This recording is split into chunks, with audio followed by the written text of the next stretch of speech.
Anak hebat, berjumpa lagi dengan Ibu. Swastiastu. Assalamualaikum warahmatullahi wabarakatuh. Salam sejahtera untuk kita semua. Salam kebajikan, namo buddhaya. Pada video kali ini, kita akan membahas mengenai pertumbuhan ekonomi dan pembangunan ekonomi. Jika kalian masih ingat, di video-video Ibu sebelumnya kita telah membahas mengenai pendapatan nasional. Nah, untuk materi hari ini masih sangat berhubungan erat dengan pendapatan nasional ya anak-anak, yaitu mengenai pertumbuhan ekonomi dan pembangunan ekonomi. Dan di pertemuan satu ini, kita akan khusus mempelajari mengenai pertumbuhan ekonomi. Baik, sebelum kita membahas ke materi inti, seperti biasa, Ibu akan menyampaikan dulu kompetensi dasar, IPK, dan tujuan pembelajarannya. Adapun kompetensi dasar pada pertemuan kali ini atau pada video ini adalah yang pertama, yaitu menganalisis konsep pertumbuhan ekonomi dan pembangunan ekonomi serta permasalahan dan cara mengatasinya. Lalu yang kedua adalah menyajikan temuan permasalahan pertumbuhan ekonomi dan pembangunan ekonomi serta cara mengatasinya. Yang berikutnya adalah IPK.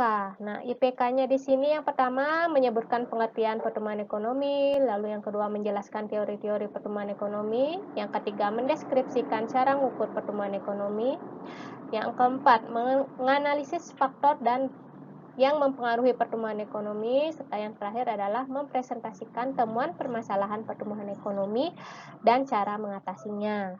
Adapun tujuannya yaitu melalui pendekatan saintifik dengan menggunakan model pembelajaran problem-based learning, peserta didik dapat menyebutkan pengertian pertumbuhan ekonomi, menjelaskan teori-teori pertumbuhan ekonomi, mendeskripsikan cara mengukur pertumbuhan ekonomi, menganalisis faktor yang mempengaruhi pertumbuhan ekonomi, serta mempresentasikan temuan permasalahan pertumbuhan ekonomi dan cara mengatasinya dengan penuh tanggung jawab, disiplin, dan bekerja keras. Bagaimana? Sudah paham ya? Baik, jika sudah, mari kita lanjut. Nah, Ibu menyampaikan peta konsep ini agar kalian memiliki gambaran apa sih yang akan kita pelajari pada video ini. Nah, pada video kali ini kita akan membahas khusus mengenai pertumbuhan ekonomi yang terdiri dari pengertian pertumbuhan ekonomi, teori-teori pertumbuhan ekonomi, cara mengukur pertumbuhan ekonomi, serta faktor yang mempengaruhi pertumbuhan ekonomi. Sekarang mulai ke pembelajaran inti. Namun sebelumnya, untuk melatih critical thinking kalian dan pembelajaran HOTS kita, maka mari kita mencoba untuk menalar terlebih dahulu. Nah, di video ini Ibu sudah tampilkan sebuah grafik. Nah, dari grafik ini, apa sih informasi yang kalian dapatkan? Oke, silakan. Ayo kita berpikir bersama-sama. Bagaimana? Sudah? Kalau sudah, ayo kita jawab ya. Oke, dari gambar atau dari gambar grafik di sini, adapun informasi yang kita dapatkan, yang pertama kita lihat dari judulnya dulu, yaitu Pertumbuhan Ekonomi Indonesia Triwulan 2 tahun 2020. Nah, berita ini adalah muncul atau keluar pada tanggal 5 Agustus 2020. Nah, adapun dari sini kita lihat bahwa pertumbuhan produk domestik bruto atau PDB yang dihitung dari 2018 sampai 2020. Nah, kita lihat bersama-sama grafiknya, bagaimana gambarnya. Jika kita lihat di tahun 2018, baik dari triwulan 1 sampai triwulan 4, ya, dari triwulan 1 sampai triwulan 4 ini, kita tahu bahwa besarnya pertumbuhan ekonomi Indonesia itu cukup stabil ya. Dari 5,06 naik menjadi 5,27, turun sedikit menjadi 5,17 dan kembali naik menjadi 5,18. Namun, jika kita lihat sekarang di tahun 2020, sampai tahun 2020. Kita lihat di sini angkanya menjadi terus menurun dan menurun dari 5,07 sampai 5,05, 5,02, 4,97, menurun anjlok di triwulan 1 yaitu menjadi 2,97 dan di triwulan 2 2020 bahkan sampai minus 5,32. Apa yang terjadi dengan pertumbuhan ekonomi di Indonesia kalau kita lihat di sini? Ya, terjadi yang namanya anjlok ya, di mana perekonomian pertumbuhan ekonomi Indonesia ini sangat turun drastis mencapai minus 5,32. Nah, kira-kira apa sih yang menyebabkan anjloknya pertumbuhan ekonomi Indonesia? Ya, benar anak-anak. Yang menyebabkannya adalah pandemi COVID-19 yang bukan hanya menyerang Indonesia saja tetapi seluruh dunia. Jadi di sini perekonomian yang runtuh bukan hanya di Indonesia saja atau yang menurun tetapi di seluruh dunia. Semua perekonomian di dunia menjadi lumpuh karena adanya pandemi COVID yang menyebabkan pemerintah harus melakukan lockdown, penutupan di segala sektor perekonomian yang menyebabkan pada akhirnya banyak kegiatan-kegiatan perekonomian yang gulung tikar sehingga menimbulkan yang namanya pengangguran dan pada akhirnya kemiskinan mengalami peningkatan. Oleh karena itu maka pendapatan nasionalnya juga menurun yang akhirnya menyebabkan pertumbuhan ekonomi juga mengalami penurunan. Bagaimana? Sudah jelas? Nah, lalu apa sih itu pertumbuhan ekonomi? Sekarang kita akan. Adapun pengertian pertumbuhan ekonomi yaitu proses perubahan kondisi perekonomian suatu negara secara berkesinambungan menuju keadaan yang lebih baik selama periode tertentu. Itulah yang disebut sebagai pertumbuhan ekonomi. Lalu ada juga definisi yang lain yaitu pertumbuhan ekonomi dapat diartikan juga sebagai proses kenaikan kapasitas produksi suatu perekonomian yang diwujudkan dalam bentuk kenaikan pendapatan nasional. Makanya tadi kan Ibu bilang pertumbuhan ekonomi ini masih sangat terkait dengan pendapatan nasional. Karena apa? Karena pertumbuhan ekonomi itu diukur dari yang namanya besarnya pendapatan nasional suatu negara. Nah, jika dilihat kembali ke grafik tadi, pertumbuhan ekonomi kan mengalami minus. Jadi pertumbuhan ekonomi di Indonesia itu tidak mengalami pertumbuhan, tetapi penurunan seperti itu ya anak-anak. Sekarang kita lanjutkan lagi ke cara mengukur pertumbuhan ekonomi. Nah, di sini ada rumus ya. Rumus pertumbuhan ekonomi itu dapat diketahui sebagai berikut. Ini ya. GT sama dengan GT itu adalah growth ya, pertumbuhan ekonomi. PDB T min PDB T min 1 per PDB T-1 dikali 100%. Nah, adapun keterangannya di sini ya. GT itu adalah pertumbuhan ekonomi periode tertentu, bisa dalam bentuk triwulanan atau tahunan. Lalu PDB itu kan kalian masih ingat ya, yaitu produk domestik bruto. T itu artinya berdasarkan harga konstan atau di tahun yang dihitung ya anak-anak.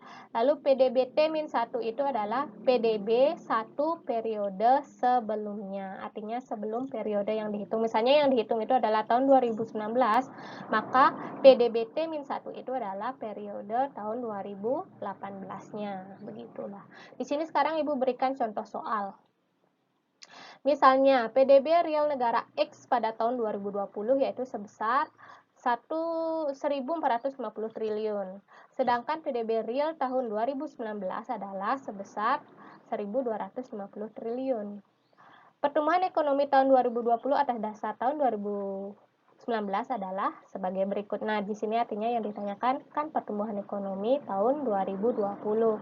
Jadi, PDBT-nya itu adalah pada tahun 2020, yaitu sebesar 1.450 triliun. Lalu PDB T-1-nya itu adalah pada PDB pada tahun 2019-nya. Maka PDB T-1-nya itu adalah 1.250 triliun. Lalu untuk mencari pertumbuhan ekonomi kan masukkan saja ke rumus yang tadi ya.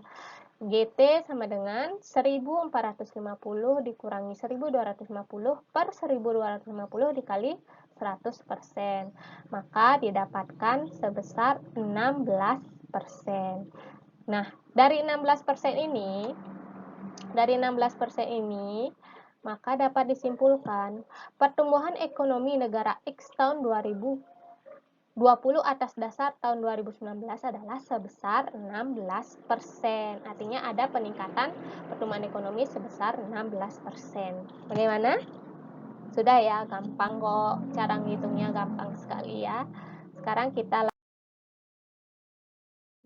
yaitu teori pertumbuhan ekonomi. Nah, di sini Ibu akan membahas 4 teori pertumbuhan ekonomi berdasarkan ahli-ahli yang terkenal ya, dari zaman dulu sampai yang terbaru. Nah, di sini kita akan membahas satu persatu. Yang pertama adalah teori ekonomi klasik. Nah, teori ekonomi klasik ini disampaikan oleh dua ahli terkenal. Yang pertama adalah Bapak Adam Smith, yang kedua adalah David Ricardo. Nah, kalian masih ingat kan, Adam Smith ini adalah Bapak Ekonomi Dunia ya, kalian harus ingat itu. Nah, apa sih teori pertumbuhan ekonomi menurut Pak Adam Smith? Nah, Ibu akan jelaskan secara singkat ya. Nah, menurut beliau, pertumbuhan ekonomi itu bertumpu pada yang namanya pertambahan jumlah penduduk. Jadi, semakin tinggi banyak jumlah penduduknya, maka semakin besar juga output yang dihasilkan. Jadi, menurutnya, semakin banyak jumlah penduduknya, maka akan semakin bagus anak-anak karena menghasilkan jumlah output yang banyak sehingga pertumbuhan ekonominya juga mengalami peningkatan. Begitu menurut Bapak Adam Smith. Nah, namun pendapatnya ini mengalami penolakan dari Bapak David Ricardo. Nah, lalu menurut David Ricardo bagaimana? Ya, pendapatnya berbeda dengan Adam Smith ya anak-anak. Menurutnya, jika pertumbuhan penduduk semakin tinggi, maka akan mengalami kelebihan jumlah tenaga kerja. Nah, jika jumlah tenaga kerjanya semakin banyak dan lebih, maka yang terjadi apa? Yaitu penurunan jumlah upah tenaga kerjanya. Semakin banyak tenaga kerjanya, maka upahnya bisa mengalami yang namanya penurunan. Nah, oleh karena itu, si tenaga kerja atau masyarakat ini hanya mampu membiayai taraf hidupnya yang minimum saja karena upahnya yang semakin menurun itu. Maka, menurut David Ricardo, ekonomi akan mengalami yang namanya kemandegan atau tidak mengalami perkembangan seperti itu.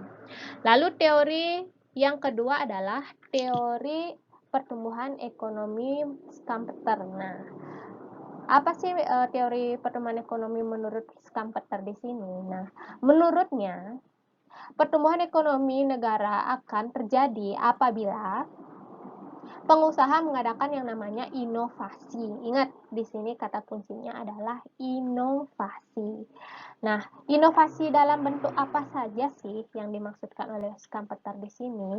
Yaitu misalnya inovasi dengan diperkenalkannya produk baru, lalu cara produksi yang baru, lalu daerah pemasaran yang baru, serta sumber bahan mentah yang baru, dan yang terakhir adalah perubahan organisasi. Jadi menurutnya semakin banyak inovasi, maka terjadi pertumbuhan ekonomi yang semakin meningkat seperti itu.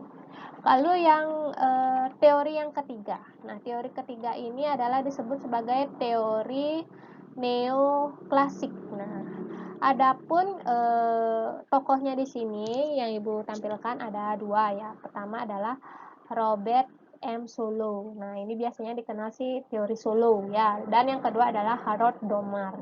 Kalau di foto ini adalah fotonya Bapak Solow ya.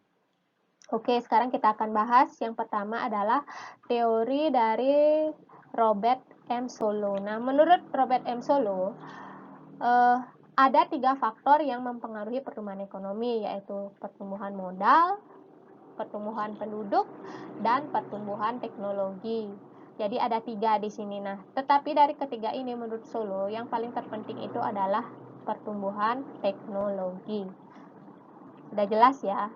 pasti pertumbuhan teknologi itu sangat berpengaruh terhadap yang namanya pertumbuhan ekonomi, karena teknologi kan berkembang terus. Jadi semakin berkembangnya teknologi, maka produktivitas pun juga harus berkembang. Lalu teori yang kedua yaitu dari Harold Domar mengenai teori neoklasiknya itu seperti apa sih? Nah, menurut Harold Domar berpendapat bahwa yang berpengaruh terhadap pertumbuhan ekonomi adalah modal, anak-anak. Nah, karena modal itu harus dipakai secara efektif, sehingga pertumbuhan ekonomi sangat dipengaruhi oleh yang namanya pembentukan modal. Ingat, kalau teori neoklasik menurut Solo yang berpengaruh itu ada 3, yaitu ada modal di sini ya, modal, pertumbuhan penduduk, dan pertumbuhan teknologi, tapi yang terpenting adalah pertumbuhan teknologi kalau menurut Solo. Tapi kalau menurut Harold Domar hanya ada satu, yaitu pertumbuhan modal. Semoga jelas ya. Lalu sekarang kita akan membahas teori yang terakhir. Nah, teori yang terakhir ini adalah teori pertumbuhan ekonomi modern oleh Walt Whitman Rostow.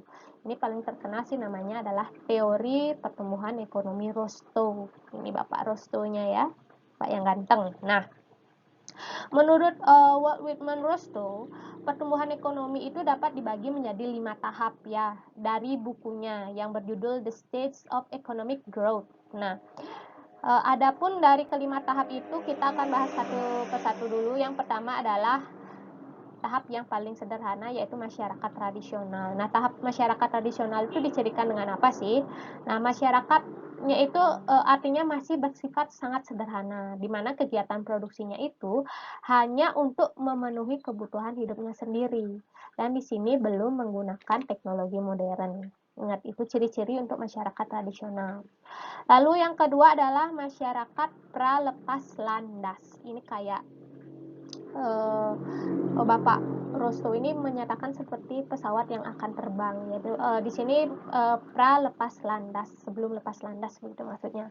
Nah, di sini dicirikan pertumbuhan ekonomi itu pada masa transisi dari tradisional menuju ke modern. Jadi ciri-cirinya itu adalah sudah mulai menerapkan ilmu pengetahuan modern ya, sudah mulai diterapkan tetapi masih bersifat yang sederhana.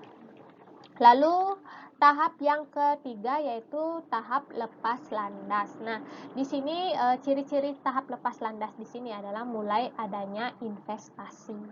Lalu tingkat produksi semakin meningkat, industri-industri baru banyak berkembang. Artinya di sini apa? Penggunaan teknologi modernnya itu sudah semakin tinggi.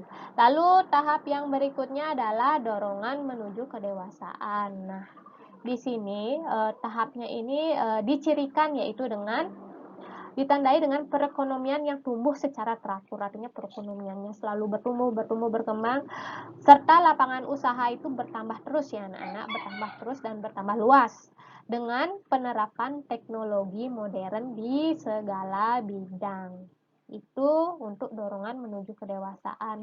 Kalau Indonesia sudah mulai di sini ya, sudah sampai menuju kedewasaan. Kalau kita lihat bersama-sama ya. Lalu yang terakhir adalah konsumsi tingkat tinggi. Nah, ini adalah tahap yang paling tinggi atau konsumsi tingkat tinggi. Nah, ditandai dengan sektor-sektor industri menjadi sektor yang memimpin. Artinya di sini industri di negara tersebut, sektor industri itulah yang utama. Lalu bergerak ke arah produksi barang konsumsi yang tahan lama. Apa sih contohnya konsumsi yang tahan lama? Misalnya memproduksi kendaraan bermotor seperti itu. Kalau di Indonesia kan belum bisa. Mungkin bisa dicontohkan untuk negara yang ada dekat kita itu adalah di Jepang misalnya seperti itu. Mereka kan sudah memproduksi berbagai alat-alat otomotif yang bisa bertahan lama. Lalu juga memproduksi banyak jasa. Jasanya itu ya dalam bentuk tenaga-tenaga kerja yang sudah profesional seperti itu ya. Lalu kesempatan kerja juga penuh, banyak kesempatan kerja, lapangan kerjanya banyak, sehingga pendapatan nasionalnya sangat tinggi. Nah, biasanya untuk tahap kelima ini adalah yang berlaku untuk di negara-negara maju. Udah ya. Sekarang kita lanjut ke pembahasan faktor-faktor yang mempengaruhi pertumbuhan ekonomi. Kita lihat di sini ada 5 faktor yang akan Ibu jelaskan ya anak-anak, yaitu sumber daya alam yang terdiri dari tanah dan kekayaan alam lainnya, lalu jumlah dan mutu dari penduduk dan tenaga kerja, barang modal untuk memproduksi output barang dan jasa, lalu kemajuan teknologi, sistem sosial, dan sikap masyarakat. Ada 5. Sekarang coba kita bahas satu persatu secara pintas saja ya. Yang pertama adalah sumber daya alam. Nah, yang dimaksud sebagai sumber daya alam, tanah dan kekayaan alam lainnya ini meliputi luas daerah, kesuburan tanah, iklim dan cuaca, lalu ada hutan apa sih yang ada di negara tersebut, lalu barang-barang tambang apa, luas tanah, lalu luas lautannya, dan kekayaan alam lainnya. Kalau kita lihat di Indonesia, untuk faktor yang pertama ini sangat mumpuni ya. Indonesia ini kan dikenal sebagai negara yang subur. Nah, menurut para ahli, faktor sumber daya alam ini sangat mempengaruhi pertumbuhan ekonomi. Karena dari sumber daya alam yang dapat kita kelola itu akan mempengaruhi bagaimana pertumbuhan ekonomi negara tersebut. Tetapi ingat, sumber daya alam itu tidak bisa sekedar diambil seenaknya saja. Harus ada yang namanya penghijauan kembali dan sebagainya sehingga alam akan tetap lestari seperti itu ya anak-anak. Lalu yang kedua adalah jumlah dan mutu dari penduduk dan tenaga kerja. Nah, di sini sudah jelas ya. Semakin tinggi mutu tenaga kerjanya atau penduduknya, maka produktivitas itu akan semakin banyak ya anak-anak. Lalu juga kualitas yang dihasilkan dari produknya itu akan semakin tinggi juga. Kalau seperti yang dikatakan tadi, jumlah penduduk juga berpengaruh. Jumlah penduduknya harus pas. Kalau terlalu banyak juga akan menimbulkan yang namanya kekurangan upah tadi. Ingat yang Ibu bilang ya. Semakin tinggi jumlah penduduknya, tingkat upahnya akan berkurang. Jadi di sini jumlah penduduknya harus pas dan juga memiliki kualitas tenaga kerja yang baik. Maka pertumbuhan ekonomi akan semakin maju seperti itu. Lalu yang berikutnya adalah barang modal untuk memproduksi output. Nah, barang modal ini yang sudah Ibu katakan tadi, yaitu barang modal yang digunakan untuk memproduksi. Lalu apa contohnya barang modal? Ya, contohnya itu adalah mesin-mesin pabrik yang digunakan. Jadi di sini semakin banyak barang modal yang dimiliki, maka jumlah produksi yang dihasilkan kan semakin banyak. Jadi pertumbuhan ekonomi juga akan semakin bagus seperti itu. Lalu yang berikutnya, kemajuan teknologi. Jelas, teknologi sangat berpengaruh terhadap pertumbuhan ekonomi. Kemajuan teknologi itu dapat meningkatkan efisiensi produksi, menimbulkan banyaknya penemuan produk-produk yang baru, terus serta meningkatkan mutu barang yang diproduksi tanpa meningkatkan harga anak-anak. Jadi